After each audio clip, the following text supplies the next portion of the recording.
سن 1945-46 کے انتخابات، یہ انتخابات دسمبر 1945 اور جنوری 1946 کو کرائے گئے تھے، لیکن عام طور پر اسے انتخابات 1946 کا نام دیا گیا ہے۔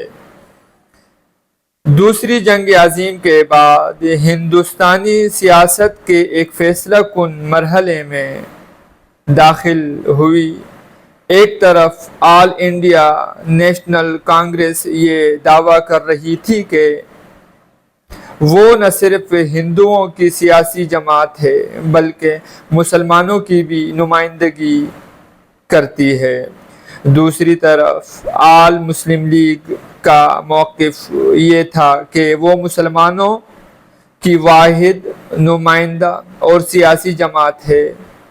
انتخابات دونوں جماعتوں کے لیے ایک ٹیسٹ کیس تھا۔ سن 1945-46 کے انتخابات میں مرکزی اسمبلی میں مسلمانوں کے لیے 30 نشستیں مخصوص تھیں۔ مسلم لیگ نے 30 نشستوں پر کامیابی حاصل کی تھی۔ سن 1945-46 کے انتخابات میں سرحد اسمبلی میں مسلمانوں کے لیے 38 نشستیں مخصوص تھیں۔ مسلم لیگ نے 17 نشستوں پر کامیابی حاصل کی تھی۔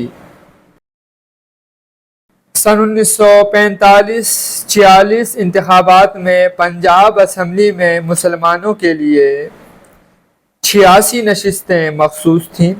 مسلم لیگ نے 75 نشستوں پر کامیابی حاصل کی تھی۔ سن 1946-45 انتخابات میں بنگال میں مسلمانوں کے لیے 119 نشستیں مخصوص تھیں۔ مسلم لیگ نے 113 نشستوں پر کامیابی حاصل کی تھی۔ سن 1945-46 کے انتخابات میں سندھ اسمبلی میں مسلمانوں کے لیے 35 نشستیں مخصوص تھیں۔ مسلم لیگ نے 28 نشستوں پر کامیابی حاصل کی تھی۔ سن 1945-46 کے انتخابات میں صوبائی اسمبلیوں کے منتخب مسلمان ممبران کی تعداد 495 تھی، جس میں مسلم لیگ کے 440 ممبران نے کامیابی حاصل کی تھی۔ سن 1945-46 کے انتخابات میں مسلم لیگ کے ٹکٹ پر منتخب ہونے والے ممبران کا کنونشن دہلی میں منعقد ہوا تھا۔ 4 دن چلنے والا یہ کنونشن قائد اعظم محمد علی جناح کی ہدایت پر اپریل 1946 کو طلب کیا گیا تھا۔